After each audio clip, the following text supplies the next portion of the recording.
ಆತ್ಮೀಯರೇ ನಮಸ್ಕಾರ. ಹೇಗಿದ್ದೀರಿ? ಅಲ್ಪಮತಕ್ಕೆ ಸರ್ಕಾರ, ಡಿಕೆ ಅಂತಿಮ ನಿರ್ಧಾರ. ನೋಡಿ, ಈ ಸ್ಟೋರಿಯಲ್ಲಿ ನಾನು ನಿಮಗೆ ಏನು ಹೇಳಿಕ್ಕೆ ಹೊರಟಿದ್ದೀನಿ ಅಂದರೆ, ಬಜೆಟ್ ಪಾಸಾಗದ ಹಾಗೆ ಮಾಡುವಷ್ಟು ಶಾಸಕರ ಬಲ ಡಿ ಕೆ ಶಿವಕುಮಾರ್ ಅವ್ರ ಬಳಿ ಇದೆಯಾ? ಹಾಗೊಂದು ವೇಳೆ ಬಜೆಟ್ ಪಾಸಾಗದ ಹಾಗೆ ಮಾಡಬೇಕು ಅಂದರೆ ಎಷ್ಟು ಜನ ಶಾಸಕರು ಡಿ ಕೆ ಶಿವಕುಮಾರ್ ಜೊತೆ ಹೋಗಬೇಕು, ರೆಸಾರ್ಟಿಗೆ ಹೋಗಿ ಕೂತ್ಕೋಬೇಕು?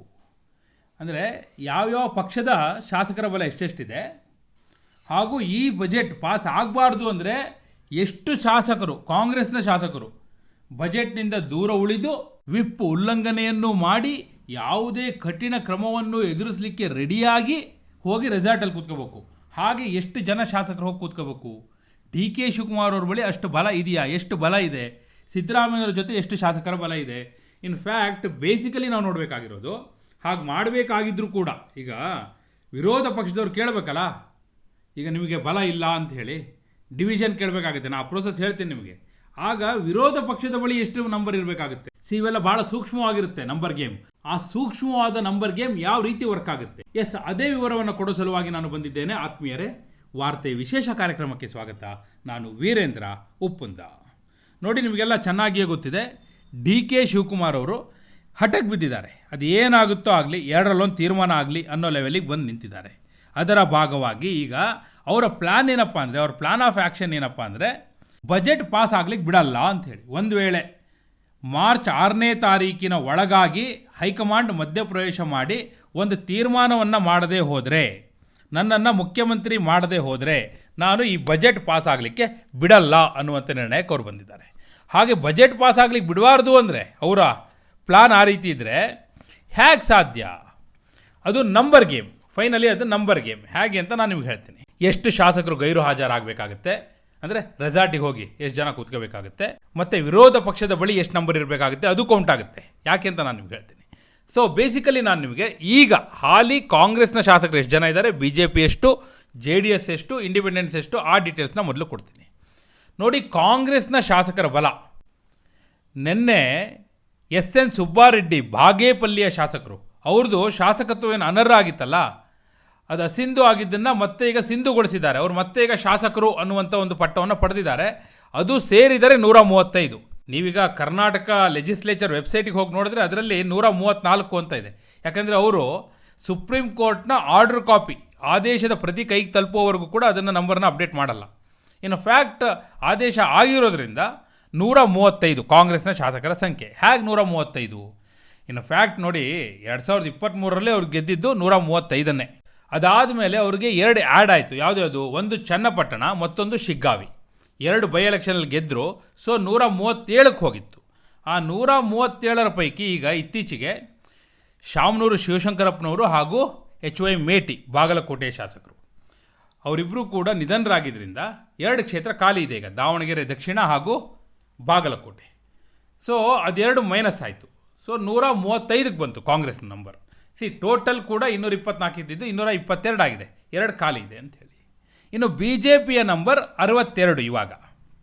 ಹೇಗೆ ಅಂದರೆ ನೋಡಿ, ಒಂದು ಶಿಗ್ಗಾವಿನ ಅವ್ರು ಕಳ್ಕೊಂಡ್ರು. ಶಿಗ್ಗಾವಿಯಲ್ಲಿ ಬಿ ಜೆ ಪಿ MLA ಇದ್ದರು. ಯಾಕಂದರೆ ಅವರು ಆರಂಭದಲ್ಲಿ ಗೆದ್ದಿದ್ದು 66 ಆಗಿತ್ತು. 2023ರಲ್ಲಿ ಬಿ ಜೆ ಪಿ ಗೆದ್ದಿದ್ದು 66, ಅದರಲ್ಲಿ ಶಿಗ್ಗಾವಿ ಮೈನಸ್ ಆಯಿತು. ಸೊ 65ಕ್ಕೆ ಬಂತು. ಅದಾದ ಮೇಲೆ 3 ಜನರನ್ನು ಅವರು ಉಚ್ಚಾಟನೆ ಮಾಡಿದ್ದಾರೆ. ಯಾರ್ಯಾರು?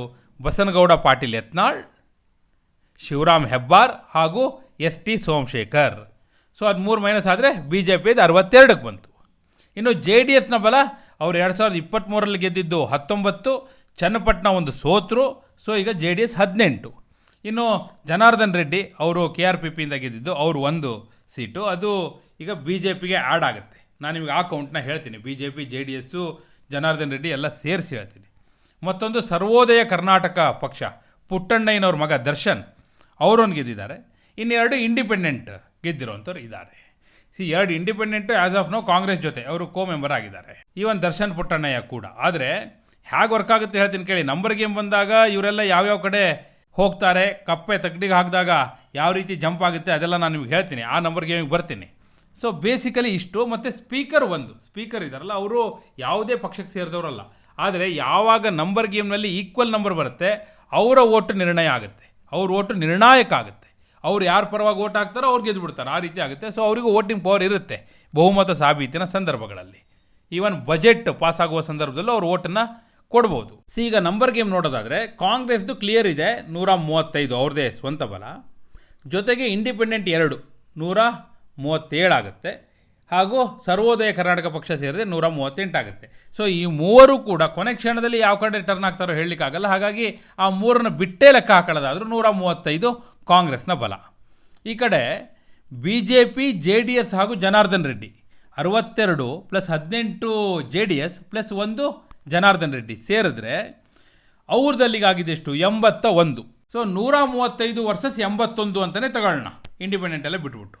ಈಗ ಬಜೆಟ್ ಪಾಸ್ ಆಗುವ ಸಂದರ್ಭ ಬಂತು ಅಂತ ಅನ್ಕೊಳ್ಳಿ. ಬಜೆಟ್ ಪಾಸ್ ಆಗಲಿಕ್ಕೆ ಅಥವಾ ಯಾವುದೇ ಸಂದರ್ಭದಲ್ಲಿ ಒಂದು ವೇಳೆ ಬಜೆಟ್ ಮಂಡನೆ ಮಾಡಲಿಕ್ಕೆ ಬಂದಾಗಲೇ ಶಾಸಕರೆಲ್ಲ ಹೋಗಿ ರೆಸಾರ್ಟಲ್ಲಿ ಕೂತ್ಕೊಂಡು ಬಿಟ್ಟಿದ್ರೆ ಆಗಲೇ ವಿರೋಧ ಪಕ್ಷದವ್ರು ಎದ್ದು ನಿಂತು ನಿಮಗೆ ಬಹುಮತ ಇಲ್ಲ, ಬಜೆಟ್ ಮಂಡನೆ ಮಾಡಲಿಕ್ಕೆ ಬೇಕಾದಂಥ ಬಲ ನಿಮ್ಮ ಹತ್ರ ಇಲ್ಲ ಅಂತ ಹೇಳಿ ಅವರೇನಾದರೂ ಅವಿಶ್ವಾಸ ಗೊತ್ತುವಳಿಯನ್ನು ಮಂಡಿಸಿದ್ದೇ ಆದರೆ ಅವಾಗ ಏಕ್ದಮ್ ತೆಗೆದುಕೊಳ್ಳಲಿಕ್ಕಿಲ್ಲ. ಸ್ಪೀಕರ್ ಮೊದಲು ಬಜೆಟ್ ಮಂಡನೆ ಆಗಲಿ ಆಮೇಲೆ ನೋಡೋಣ ಅಂತ ಹೇಳ್ತಾರೆ. ನೀವು ನೋಟಿಸ್ ಕೊಟ್ಟಿದ್ದೀರಿ, ನಾನು ಪರಿಶೀಲನೆ ಮಾಡ್ತೀನಿ ಅಂತ ಹೇಳ್ಬೋದು.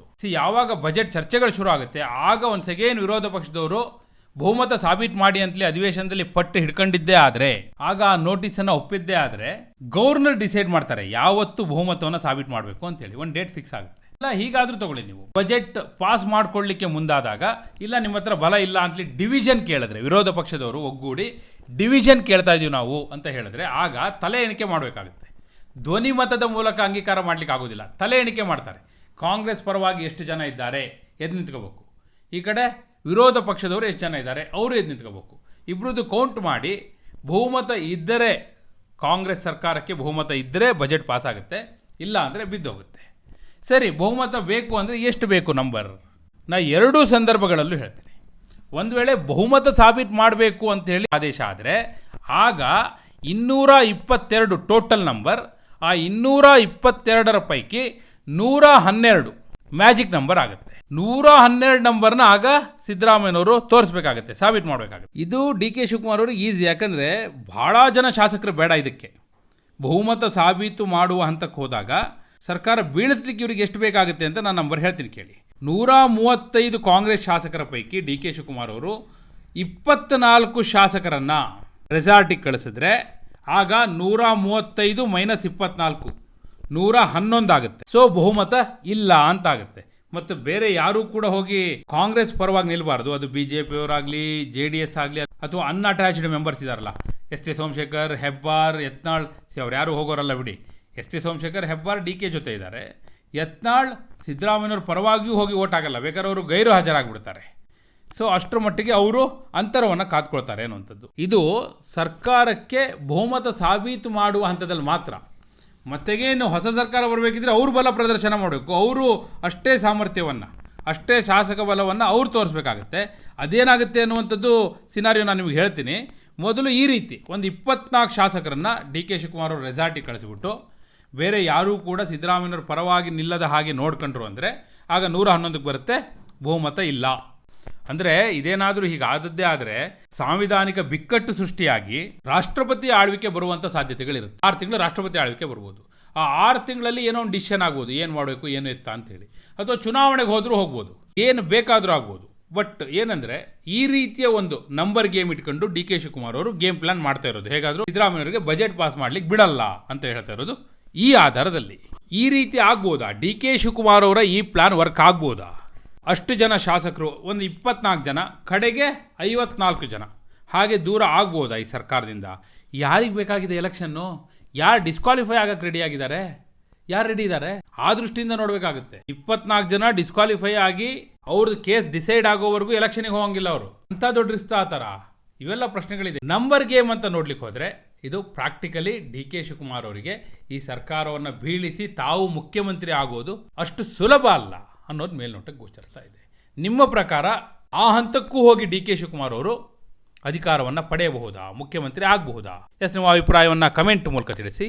ಹಾಗೆ ನೀವಿನ್ನು ವಾರ್ತೆ ಚಾನಲ್ನ ಸಬ್ಸ್ಕ್ರೈಬ್ ಮಾಡಿಲ್ಲ ಅಂದರೆ ಈಗಲೇ ಸಬ್ಸ್ಕ್ರೈಬ್ ಮಾಡಿ. ಧನ್ಯವಾದ.